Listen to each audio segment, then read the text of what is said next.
Yeah, I mean, so I am going to just quickly plug 2 new courses that I've created for the MIA program. The first is on new technologies of war. So students cover everything from deepfakes, disinformation, AI, cyber attacks, the role of surveillance capitalism, the role of corporations, who can be targeted in war and under what circumstances with these new technologies as well. And in that particular course, the students are highly engaged, so it's a lot of participation in the classroom, which I think the students get a lot of joy out of. So for example, the final assessment that they have for that, I have the students role play a big tech corporation that's making a pitch to the US Joint Chiefs of Staff, and I get to play the president, which is funny because I have an Australian accent, but I get to role play that. And they have to essentially make a pitch for a new technology of war, and they need to canvass out what kinds of wars they think that it would be most useful for in the United States. So is it counterterrorism operations? Is it humanitarian interventions? Is it geopolitical great power conquest? So that's my new technologies of war course. I'm really stoked about that. And another course that I created that I just finished teaching is called Killing Clean with a question mark. And that's ethics, law, and conflict. So in that course, we engage with the prevailing theories of war, so just war theory, international humanitarian law, which bodies are considered grievable and under what circumstances, what are the sort of narratives that make sense of women's participation in violence. So that's like things like mothers, monsters, and whores, these kinds of narratives that guide us in explaining why women participate in conflict and how that falls into spaces. That's also really participatory. So the final assessment for that class is I have the students pick a particular dictator. I call it dictators having drinks.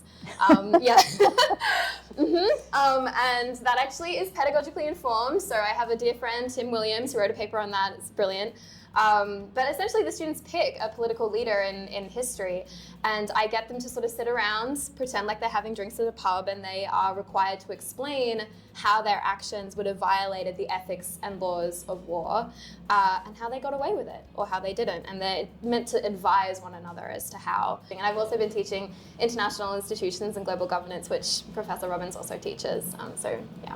Which is we like to think of that as the introductory course in the MIA program, and that looks at the creation of the modern system at the end of World War II and things like the United Nations and NATO and the European Union. And I think we're having a pretty interesting conversation about how we're doing that course, because that's a system that's being seriously disrupted, and we will see how it recombines and recreates itself, or if we are going on a word, anarchy or autarky or chaos. And so it's not a course that we're going to do away with, but I think it's certainly a course that we're going to have to rethink as the Trump administration challenges all of this entire system that was created in the wake of World War II.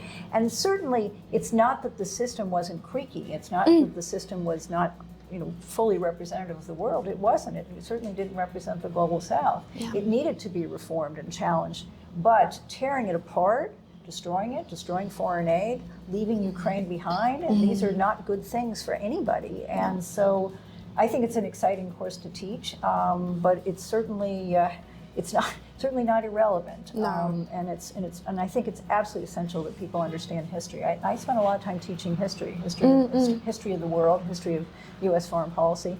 I teach a gaming class in which we recreate the president's senior foreign policy advisors, what's referred to as the Principals Committee, and I create scenarios, crisis scenarios. Everyone sits around the table. In the beginning, people are very hesitant with each other, and then they get really nasty. And they battle it out. They battle it out, and they make a series of recommendations. I think one of the really interesting questions is, are we more process-oriented and organized than most administrations? I think that outsiders, whether we're academics or journalists, tend to make things more linear. I've spent a lot of time in my life talking to people who've actually been in the room for these sort of meetings and ask them how accurate it is. I try to make it as accurate as possible. In all of my classes, I require students to write memos, because memos are the way Washington works, and students have to write memos as well to the president, making advice about how to solve a problem, how to address a crisis. Have the Chinese hacked this? How are we going to respond to it? So I teach that, and I also teach in the Washington semester.